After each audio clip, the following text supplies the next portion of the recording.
Hello students, welcome to my channel learn with mister Shabir. तो students, जो हमने इससे पहले वाला लेक्चर दिया था आपको, वो दिया था हमने साइमन कमीशन पढ़ा था इसके। उसमें हमने तो लास्ट हमने पढ़ा था जो भगत सिंह जी तो जी जो थे, तो उन्होंने जो है उनको स्कॉट का जो असिस्टेंट था उनको कत्ल कर दिया था। सॉन्डर्स उसका नाम था, उसको कत्ल कर दिया था। तो इसके तो फिर क्या होता है कि जो ब्रिटिश गवर्नमेंट होती है वो इनको जो है भगत सिंह को जो है वो भगत सिंह और सुखदेव सिंह को है वो टेररिस्ट एज डिक्लेयर कर देती है। ठीक है, तो इसमें क्या होता है, उसके बाद क्या होता है, Bhagat Singh migrate from Lahore to Calcutta. ठीक है, तो कलकत्ता चले जाते हैं। ठीक है, वहाँ वो एक यंग साइंटिस्ट से मिलते हैं जिनका नाम होता है जतिन दास। ठीक है, जतिन दास वो कहाँ से आए होते हैं, इंग्लैंड से आए होते हैं। ठीक है, तो वो क्या था, केमिकल इंजीनियर था वो। ठीक है, तो उसने क्या किया, भगत सिंह को जो है एक बम बनाना सिखाया उन्होंने। ठीक है, तो भगत सिंह जी जो थे वो बम ले जा रहे थे। एक असेंबली दिल्ली में, एक असेंबली चल रही थी 1928 में असेंबली चलनी थी, तो उसमें उन्होंने फाड़ना था वो बम, ब्लास्ट करना था, लेकिन वो जो उससे पहले ही अरेस्ट हो गए। ठीक है, ब्रिटिश गवर्नमेंट की तरफ से अरेस्ट हो गए। ठीक है, तो गवर्नमेंट रिपोर्ट नोन एज। तो फिर क्या होता है कि इसमें जो है, इसमें एक इंडियन गवर्नमेंट की तरफ से, इंडिया की तरफ से एक रिपोर्ट बनाई जाती है। ठीक है, जब भगत सिंह जी हो तो जो अरेस्ट हो जाते हैं, ठीक है, रिपोर्ट बनाते हैं। इंटरनेशनल कांग्रेस जो है रिपोर्ट एक बनाती है, तो वो उसको बोलते हैं नेहरू रिपोर्ट इन 1928 में। ठीक है, तो इसमें क्या होता है कि जो इंटरनेशनल कांग्रेस जो है वो डिमांड करती है, इस रिपोर्ट में डिमांड करती है आधा शासन। ठीक है, ये जो है ये हिंदी वर्ड है, आधा शासन। ठीक है, तो इसमें इसका मीनिंग होता है डोमिनेंट स्टेटस। ठीक है, which is equal to viceroy. ठीक है, वो वाइसराय के बराबर की जो है वो रखता है। ठीक है, तो हेड ऑफ दिस रिपोर्ट के कौन होते हैं, मोतीलाल नेहरू होते हैं। ठीक है, एंड सेक्रेटरी कौन होते हैं, जवाहरलाल नेहरू। ठीक है, तो भगत सिंह क्या होता है, वो जिसको जो है कोर्ट में लिया जाता है। ठीक है, तो वो जो है अपनी वकालत खुद करते हैं। ठीक है, वहाँ पे उन्होंने क्या किया कि उन्होंने डेमोक्रेसी एंड हिस्ट्री के बारे में, डेमोक्रेसी की हिस्ट्री वगैरह जो है वो उसके बारे में भाषण दिया वहाँ से। और उन्होंने लोगों का जो राइट था, लोगों को राइट अपने उनके राइट से आगाह किया, तो समझाया उनको।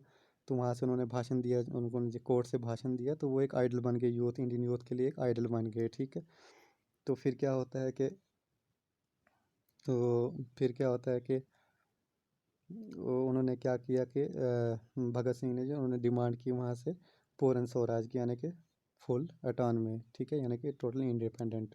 ठीक है, तो फिर क्या होता है, फिर गांधी जी क्या करते हैं, वो जो है वो सेंड करते हैं किसको, जवाहरलाल नेहरू को। ठीक है, तो डिमांड फॉर पूर्ण स्वराज। ठीक है, तो डिक्लेरेशन ऑफ पूर्ण स्वराज बाई जवाहरलाल नेहरू क्या होता है, एट लाहौर में इन 26 जनवरी 1929 में। ठीक है, inspired by the great leader Bhagat Singh. ठीक है, सो तो उसके बाद क्या होता है कि लोगों ने जो है इस दिन के बाद जो है इंडिपेंडेंस की सेलिब्रेशन शुरू कर दी। कब की, 26 जनवरी 1929 से शुरू कर दी। ठीक है, तो फिर क्या होता है, गांधी जी क्या करते हैं, स्टार्ट कर लेते हैं। ठीक है, एक मूवमेंट शुरू करते हैं, उनका नाम होता है सिविल डिसओबीडियंस मूवमेंट। ठीक है, 1930 में। ठीक है, तो इसमें क्या होता है कि इस मोमेंट में क्या होता है, सिविल डिसोबीडियंस में ये डांडी मार्च जो है निकालते हैं। ठीक है, तो पैदल मार्च करते हैं। ठीक है, कहाँ से कहाँ तक, साबरमती आश्रम से और डांडी तक। ठीक है, इसको डांडी मार्च भी कहा जाता है। ठीक है, तो गांधी जी ने क्या किया, इस मार्च को निकाल के उन्होंने साल्ट लॉ जो था वो तोड़ दिया। ठीक है, तो वाइस राय कौन थे उस वक्त है, वो लॉर्ड एरविन। ठीक है, लॉर्ड एरविन। ठीक है, तो उन्होंने क्या किया कि गांधी जी को उन्होंने बुलाया कि एक एग्रीमेंट करने के लिए। ठीक है, एग्रीमेंट करने के लिए बुलाया, तो उसको एक पैक्ट जो साइन होना था अंग्रेज़ों और उनके बीच में। ठीक है, तो इसलिए उसका नाम रखे गांधी एरविन पैक्ट। ठीक है, तो ये कब होता है, मार्च ये 1931 में। ठीक है, फिर इसमें क्या होता है कि इसमें बात चलती है, सबसे पहले जो बात चलती है तो इसमें होता है भगत सिंह जो है होते हैं वो जेल में होते हैं, ठीक है। तो उसके बारे में बात चलती है। बोलते हैं जो महात्मा गांधी जी को बोलते हैं, आप जो है ये मोमेंट जो है वापस ले लो तो हम उनको भगत सिंह जी को रिहा कर देंगे, ठीक है, रिहा कर देंगे जेल से। बट लेकिन गांधी जी क्या कहते हैं, कहते हैं कि वहाँ मैं जो है अगेन वायलेंस के ख़िलाफ़ हूँ। तो मैं वायलेंस के ख़िलाफ़ हूँ, वायलेंस से जो है मैं टोटली इसके ख़िलाफ़ हूँ, तो वायलेंस नहीं होने चाहिए। तो सो गवर्नमेंट ने ऑर्डर क्या कर दिया उसी time, execution and hang the Bhagat Singh, ठीक है।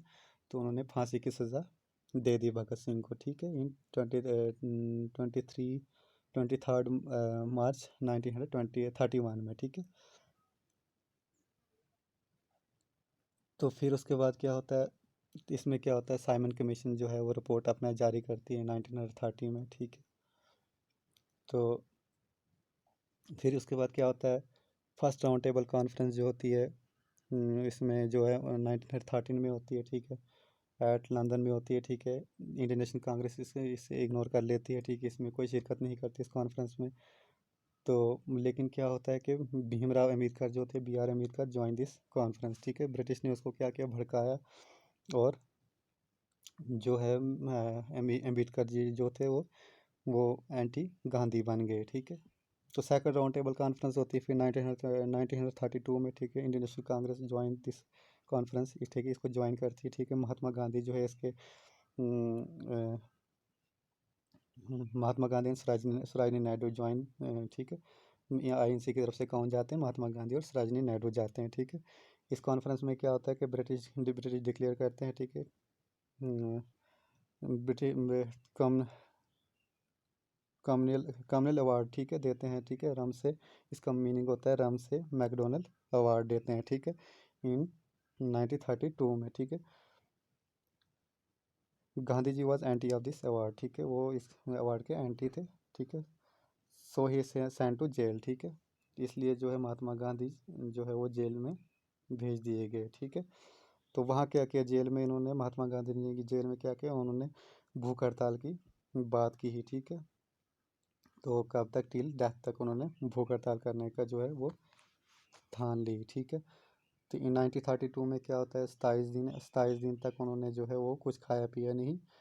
तो फिर क्या होता है, ब्रिटिश वो उसको बोलते हैं, गांधी जी को बोलते हैं, आप जो है एग्रीमेंट कर लो, ठीक है, बिटवीन अम्बेडकर और आप अपने अम्बेडकर को बुला के, भीमराव अम्बेडकर और आपके बीच में जो है एक एग्रीमेंट होना चाहिए, ठीक है। इसका नाम होता है, इस एग्रीमेंट का नाम होता है पुराना पुराना एक्ट, ठीक है। तो गांधी जी की तरफ से कौन भेजे गए, मदन मोहन, ठीक है, मदन मोहन भेजे गए, ठीक है। तो इन्होंने साइन किया, इस एग्रीमेंट को साइन किया, अम्बेडकर के साथ इन्होंने साइन किया, ठीक है। फिर उसके बाद क्या होता है, आरबीआई जो है वो फर्स्ट टाइम जो है 1 अप्रैल 1935 में जो है इसको कलकत्ता में बनाया जाता है आरबीआई, ठीक है। तो उसके बाद क्या होता है, फर्स्ट गवर्नर ऑफ आरबीआई कौन होता है कि एओ स्मिथ होता है, ठीक है। तो फर्स्ट इंडियन गवर्नर जो होता है सीडी देशमुख जी होते हैं, ठीक है। तो उसके बाद क्या होता है, एक गवर्नमेंट ऑफ इंडिया एक्ट पास होता है 1935 में होता है, ठीक है। बर्मा जो है इसको इंडिया से अलग कर दिया जाता है 1935 में, ठीक है। हम्म, इस एक्ट के तहत क्या होता है कि 1935 के तहत क्या होता है कि इसमें बोला, ब्रिटिश गवर्नमेंट बोलती है कि हम इंडिया को एटॉनमी देंगे, ठीक है। तो उसके बाद क्या होता है, ये बहुत इंपॉर्टेंट लेक्चर होने वाला है, ठीक है, इसमें बहुत मज़ा आएगा पढ़ने का, तो बोर नहीं होना। तो इसको पूरा सुनेगा तो बहुत मज़ा आएगा इसको सुनने का और पढ़ने का भी, ठीक है। तो क्या होता है फिर नेताजी जो है वो क्या हो जाते हैं, वो फर्स्ट टाइम जो बनते हैं इंडिया के इस इंडियन नेशनल कांग्रेस के जो प्रेसिडेंट बनते हैं, ठीक है, फर्स्ट टाइम बनते हैं, ठीक है, हरिपुरा में, ठीक है। तो फिर क्या होता है कि सुभाष चंद्र बोस टेल द गांधी जी, वो गांधी जी को बोलते हैं कि हम जो है वो वायलेंस का रास्ता लेंगे, आज़ादी हासिल करने के लिए वायलेंस का रास्ता लेंगे, ठीक है। लेकिन गांधी जी क्या करते हैं, वो इनकार कर लेते हैं इस चीज़ से, ठीक है। तो सुभाष चंद्र बोस क्या होता है, वो रिज़ाइन प्रेसिडेंटशिप से जो रिज़ाइन दे देते हैं, कांग्रेस में होते हैं तो वो रिज़ाइन दे देते हैं, ठीक है। तो एक वो क्या कहते हैं, ही फॉर्म द न्यू पार्टी, ठीक है, उस पार्टी का नाम होता है एक फॉरवर्ड ब्लॉग बनाते हैं, ठीक है, फॉरवर्ड ब्लॉग बनाते हैं, ठीक है, इन 1939 में, ठीक है। सेकंड वर्ल्ड वार शुरू होती है, ठीक है, 1939 में सेकंड वर्ल्ड वार शुरू होती है। तो उसमें क्या होता है कि जो इंडिया के जो 14 एग्जीक्यूटिव थे, ठीक है, वो रिज़ाइन दे देते हैं, ठीक है। उनकी जो पोस्ट होती है वाइस राय के बराबर होती है, ठीक है, वो जो है वो रिज़ाइन दे देते हैं, ठीक है। तो फिर क्या होता है कि लाहौर रेजोल्यूशन पास होता है, ठीक है, लाहौर रेजोल्यूशन पास होता है, ठीक है। डिमांड इसमें क्या होती है कि पाकिस्तान को अलग बनाया जाए, ठीक है, 1914 में, ठीक है, भाई मुस्लिम लीग की तरफ से, ठीक है। तो फिर क्या होता है कि इसी दौरान जो है, इसी वर्ल्ड वार सेकंड के दौरान जो है, इंडियन आर्मी के ग्रुप जो होते हैं, जो ब्रिटिश ने खरीदे होते हैं, वो जो है वो जापान के खिलाफ उनकी जंग हो रही होती है, ठीक है। ब्रिटिश गवर्नमेंट और जापान की जंग हो रही होती है, तो इंडियन आर्मी को वहाँ पे वो लड़ने के लिए भेजते हैं। लेकिन वहाँ पे जो है उनको कोई भी सहूलियत नहीं दी जाती ब्रिटिश गवर्नमेंट की, उनका कोई ध्यान नहीं रखा जाता। तो वो क्या क्या होता है, वो हार जाते हैं, ठीक है। तो वो आर्मी जो है कम बैक वापस आती है, तो वो क्या डिसाइड करती है, तो वो रिज़ाइन दे देती है ब्रिटिश गवर्नमेंट के नौकरी से रिज़ाइन दे देती है। और वो कहाँ पे हो जाते हैं, वो किस में हो जाते हैं, ये शिरकत करते हैं जो फॉरवर्ड ब्लॉक बनाया होता है, सुभाष चंद्र बोस ने बनाया होता है, ठीक है, उसमें वो शुरू हो जाते हैं, ठीक है, उसमें वो भर्ती हो जाते हैं, ठीक है। तो वो क्या करते हैं, वो वहाँ से एंटी ब्रिटिश ही लड़ते हैं, ठीक है, ब्रिटिश के खिलाफ ही लड़ते हैं वहाँ से, ठीक है। तो मोहन सिंह, ठीक है। तो इसमें क्या होता है, एक आर्मी चीफ होते हैं, मोहन सिंह होते हैं, ठीक है, वो क्या करते हैं, इंटरनेशनल आर्मी बनाते हैं, ठीक है, एट सीनापुर, ठीक है, सीनापुर, ठीक है। तो इसमें क्या होता है, Netaji become the head of this, ठीक है, इस जो नेशनल आर्मी के जो हेड होते हैं वो बन जाते हैं कौन, नेताजी, ठीक है, यानी कि सुभाष चंद्र बोस, ठीक है, इन 1943 में, ठीक है। तो ये क्या करते हैं, अंग्रेज़ों के खिलाफ लड़ना शुरू कर देते हैं, ठीक है, यानी कि वायलेंस वाले रास्ते को इख्तियार करके जो है ये लड़ना शुरू हो जाते हैं, ठीक है। ही गिव स्लोगन ऑफ ए चलो दिल्ली। तो सुभाष चंद्र बोस ने क्या किया, उन्होंने एक स्लोगन तैयार किया, चलो दिल्ली, ठीक है, एंड तुम मुझे खून दो मैं तुम्हें आज़ादी दूंगा, ठीक है।